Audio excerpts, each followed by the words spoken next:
She was elected to 113 Congress in New Mexico's 1st Congressional District.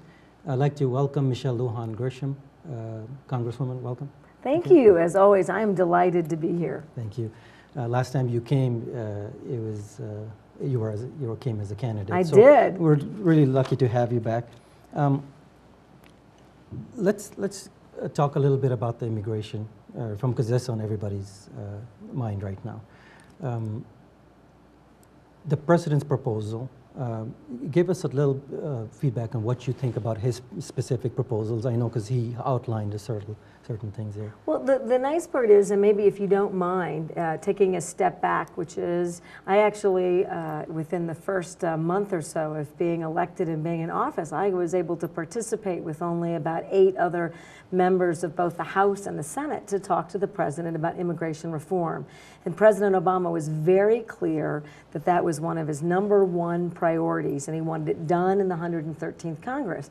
Now, in that meeting, of course, you had the Senate and Senate leadership, including Senator Menendez, saying it is our #1 priority, and you had the House saying, well, it's one of our top priorities, and these were members of the Congressional Hispanic Caucus talking about, we've laid a groundwork. So here's what we are today. You got the House, the Senate, and the President all saying 113th, primarily because the longer we wait on this issue, the more harmful it is to families, and given the fact that the federal government, even though you've got a president, right, he wants immigration reform, that we're still deporting people, and we're separating families, and a lot of young dreamers, no other country is their own, are being deported away from their family. It's a very heart-wrenching, terrible situation that cannot be undone unless we do immigration reform. And so we had the Gang of 8, those senators who were meeting in secret, and they were meeting in secret primarily because keeping bipartisan support means making sure that people feel like there is no public penalization for an open discussion about what really needs to occur. And so that's what they did. And now we've got a bill, and the bill in the Senate, the debate started today. The bill in the Senate, so our first effort to get to debate it, deals with these following things. So we know that Dreamers have a immediate resident protection and can be full citizens if they meet the requirements, which by and large for Dreamers is that there's been no criminal activity or problem. And in 5 years, they're good. For their families, we've got sort of a 10+3, and I think that that's going to be a major issue that gets debated about whether or not that's a 13-year total time frame, whether that's going to it takes 13 years to get its pathway full citizenship. Correct, and the reason is it's really 10 years, and then it's by the time that you've met all of the requirements, you pay a penalty, $500, and you got to deal with your back taxes, and you got to show that work history. You do get a resident status or protection, so you can't be deported if you meet the other requirements and you're not engaged in criminal activity. And you can travel across the United States. You don't have to be in the shadows. There are worker protections and there are business protections for workers. So all that's great.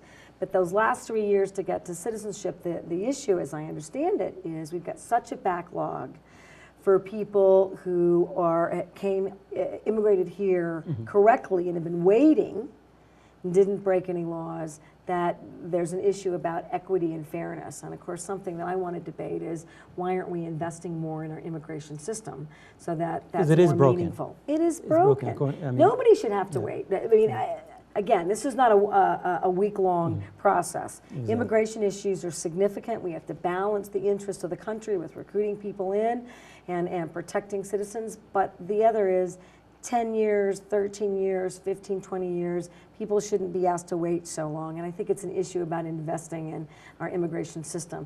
The bill also contains measures for increased border security. And I think that that's one of the negotiation efforts. And I would certainly, I'm not going to derail this package because it's important to me to have it. But earnestly, we've got more money in border security than we've had ever in this country. And when Reagan did the amnesty, 3 million people received their legalization at that point. They had a border security clause in there, which never no one ever followed through it. This is what the argument on the right is, that this same thing will happen again. So you have 11 million people in the system currently that are undocumented. How do you bring those in? And if you because some on the right are calling it de facto amnesty right now. They are. So, and Rand Paul is one of them from Kentucky. He said, we already have de facto amnesty. Let's just give them visas, bring them in the system. So we don't even have to talk about going through the full process of. So there's a lot of conversation. I understand some of the points that the right makes, because some of it does make sense, but then some of it is a little bit out of touch with what the reality on the ground is. Well, and true, and the whole debate about amnesty and what happened with the 3 million under Reagan's presidency, but then we're not dealing with this country's immigration system in total. Mm-hmm. We need to have a dialogue about open, closed, or something in the middle. And we want something in the middle. I mean, some of this country's best talent are individuals that we recruit from other countries who are educated here and participate here in incredible innovation. We don't want to block ourselves from those opportunities, but by the same token, we don't want an environment where we can't manage the number of folks who seek better economic value or amnesty in this country.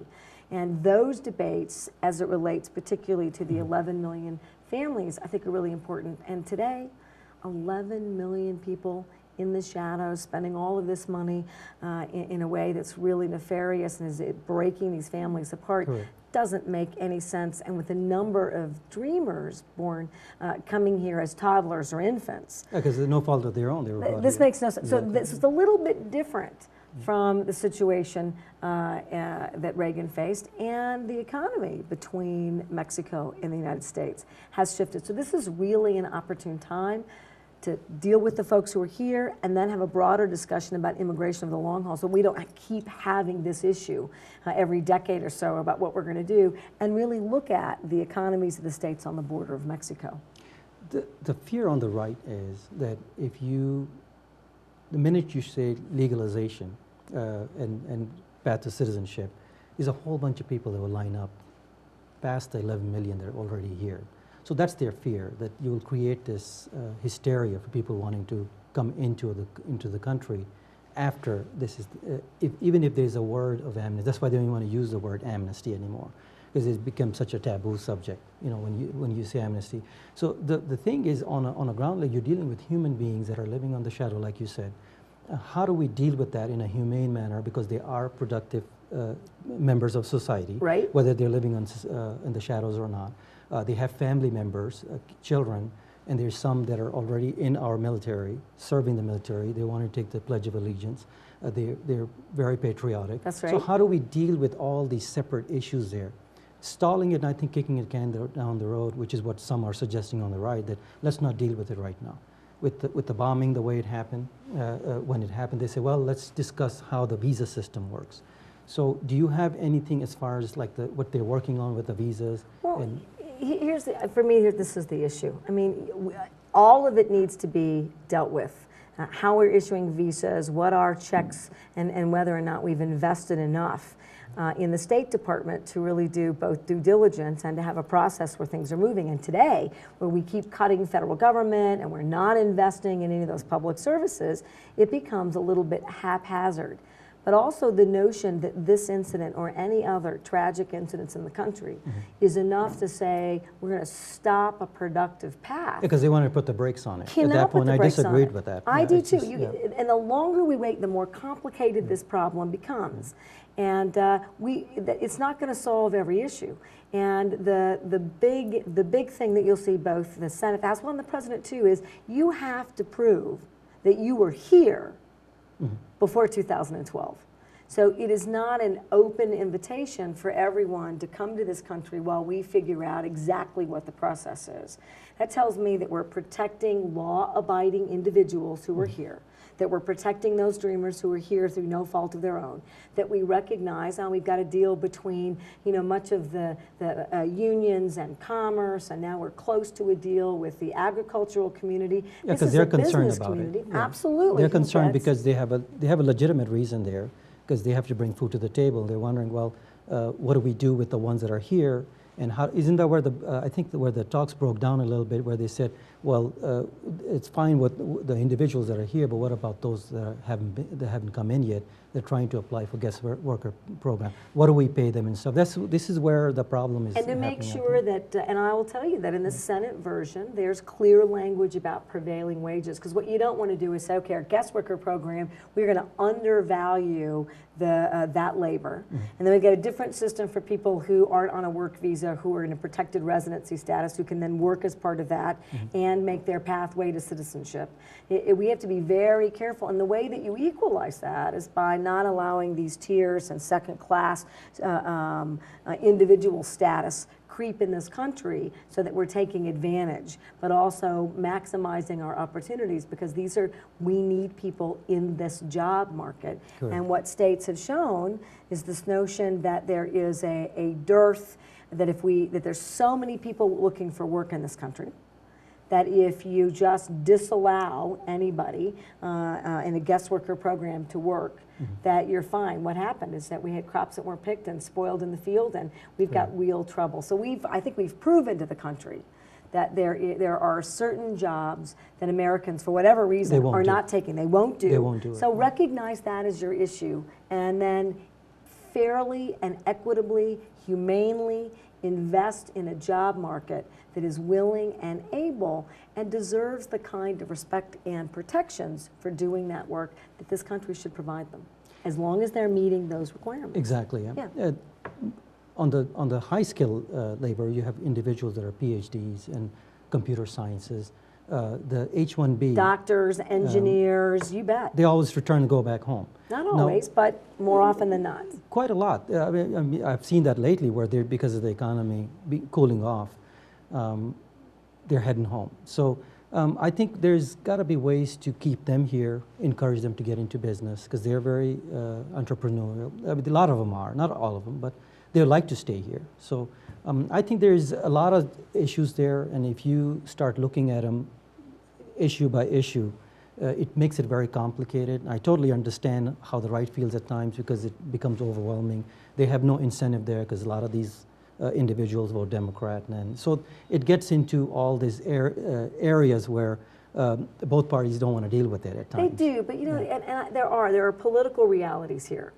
But the longer we wait to do this, the more complicated this will become, and it prevents us from dealing with those visas for high-tech talent and innovation in this country. It stalls people who are trying to come and appropriately immigrate to the United States.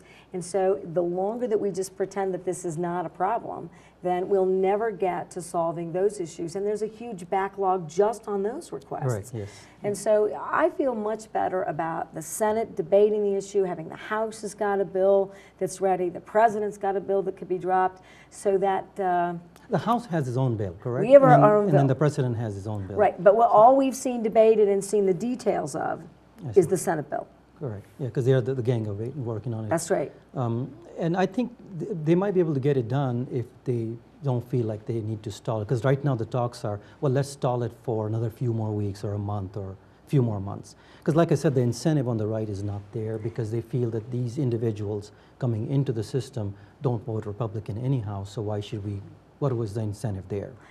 But it's hard for me. Going back, I didn't want to go back to that, but that's. But as a politician, the reality is that if you want to have something in common with the community that you may be out of touch with, then don't be out of touch with that community. Recognize what's going on with these families, what these hardships are, that it's tearing whole communities apart, not just families. Right. That it's become an issue for all of the border states.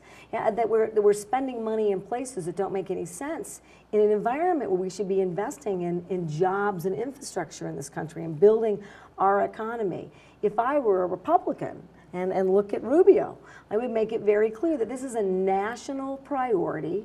I'm going to take a leadership role. I'm going to develop a relationship with this community. As a politician, that's a good thing to do. Taking for granted that it's all going to be Democratic or it's all going to be Republican, if we see Republican leadership on this issue in the Senate, just means that you have individuals who don't have the respect for or the courage to learn about issues that they may not have been as engaged in or weren't their priorities. I think this is good for both sides to address.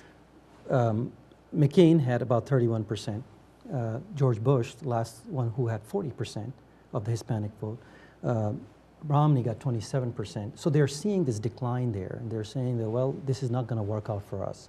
It may become like California, where if we legalize and put all these individuals on the pathway to citizenship, we're going to lose the nation for good. This is how the thinking is on the right. I understand some of those fears because it really comes down to getting elected for some of them.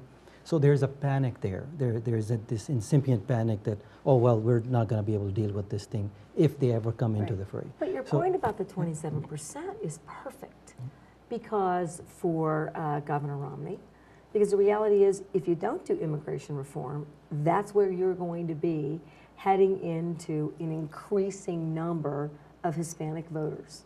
Actually, you know, it's inaccurate in some ways, even though he received 27% of the vote. They took another poll with Obama voters, and they said, would you, if the Republicans were to come out with a reform on a comprehensive level, would you vote? 40% of them said that we will actually try to go Republican at that point. So there's a defect in that kind of a thought process there. And that's what, see, that's what I think as well. I mean, I appreciate that you do your homework because it makes the conversation so much more exciting. But the reality is that if you get to the issues, the substance, you get to the voters, irrespective of what party you are. And people, I think that what the major issue for Congress right now is that most voters, bipartisan, are tired of Congress's inability to get things done. And even if you disagree with a vote I make or something that I'm doing, the notion that I'm working hard and I believe in what I'm doing and I'm being thoughtful carries a whole lot more weight with voters than whether or not we're always on the same side of the issue. We want Congress to work and be productive. We want Congress to get something done. I do too. Exactly. And eventually we're going to have to do the right thing as a nation. I know the right and the left, sometimes we don't agree, but when it comes down to it, I think we always do the right thing. And I think the Republicans would realize that at one point. They're going to have to do it because these are human beings we're dealing with. We're not dealing with numbers or statistics, or eventually there's a person on the ground that is a family member, a father, a mother, grandparent, a son or daughter, someone serving in the military. These parents who come to me, who've had their 18-year-olds or 19-year-olds deported and separated from their family. It's traumatic, correct. It is heart-wrenching. Yeah. And this is not the notion that our country would continue to do that. And of course, you know, I've got folks who will debate me and say, well, this person broke the law and that's why they became a target. That's how they got picked up. This 19-year-old was, you know, sitting at a stoplight with a brake light out. And we just took them away from their family and their parents. A productive college student, somebody was volunteering their time, somebody was helping clean up community parks. This is the person who we separated from the only place they know as home and away from their parents. And it's heart-wrenching for me. And we get these stories every day. I have a lot of Republican individuals, friends, acquaintances that we speak to regarding this situation. There's a genuine fear there.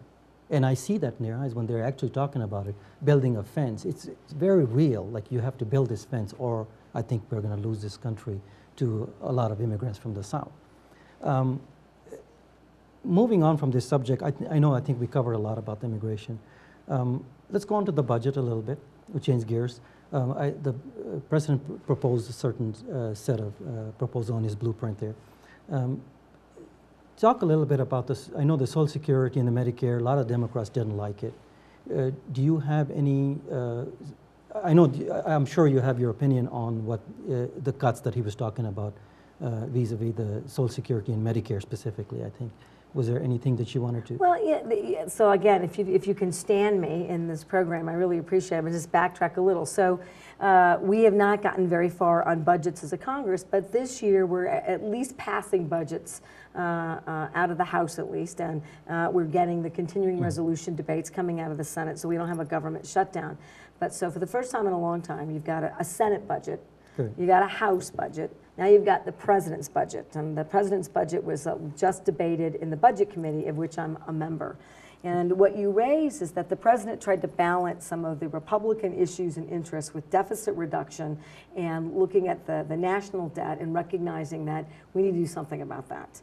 All right, and in doing so, he's agreeing to do some entitlement reform, and his position is that he's only doing the entitlement reform, the agenda items that Speaker Boehner and the Republican Party in the House have identified as the only ways in which their party will consider having more revenue come in so that you've got a balanced approach.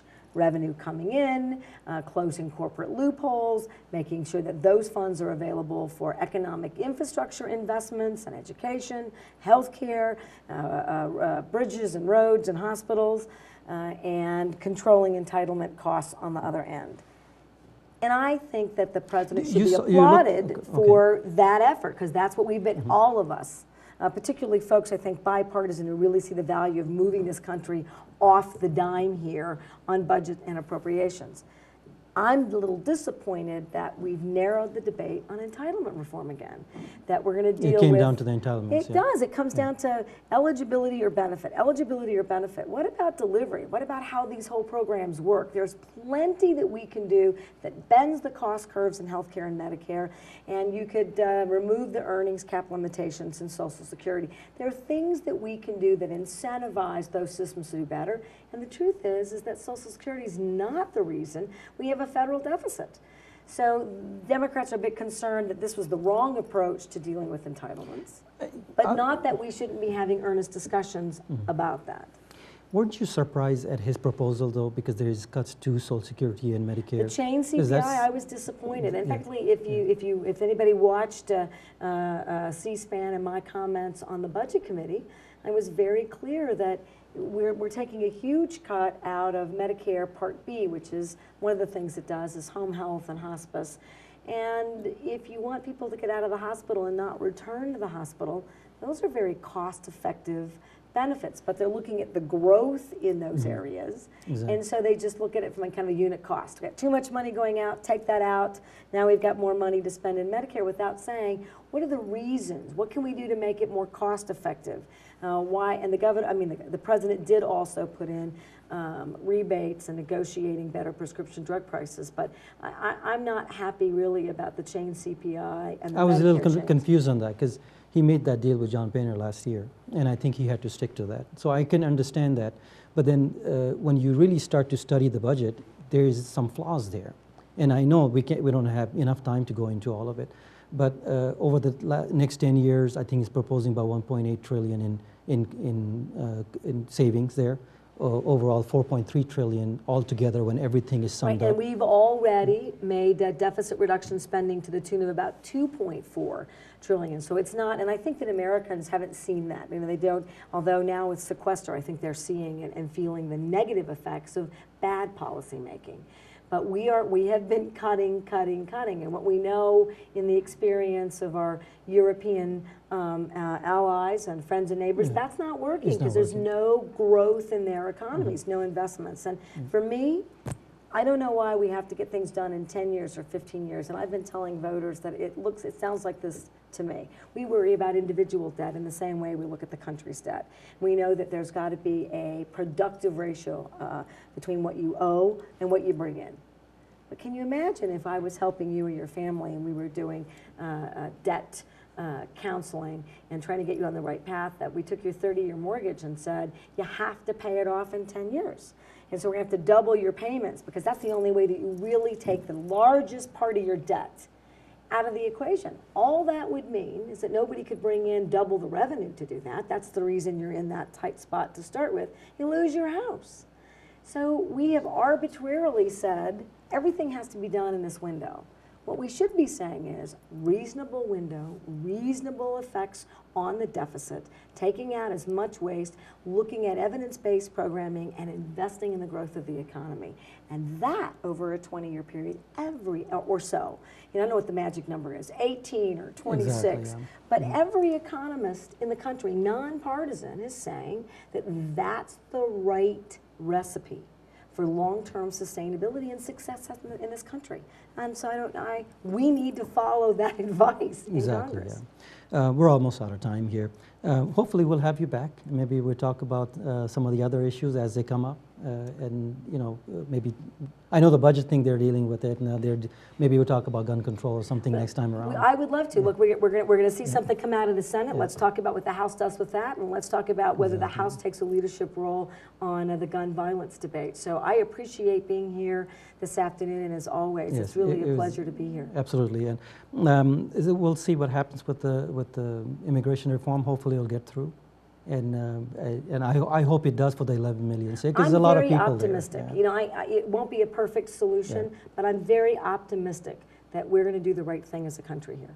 I think so too. I think eventually it comes down to it. I think Winston Churchill said that too, that eventually Americans always end up doing the right thing. So I think I'll leave it on that note. Well, thank you for coming. I can't do any better than that. Thank you very much. I was very happy to have you back as our Congresswoman from District 1. Thank you. We're out of time, and we'll see you next week. Thank you for watching. So thank you. Thank you.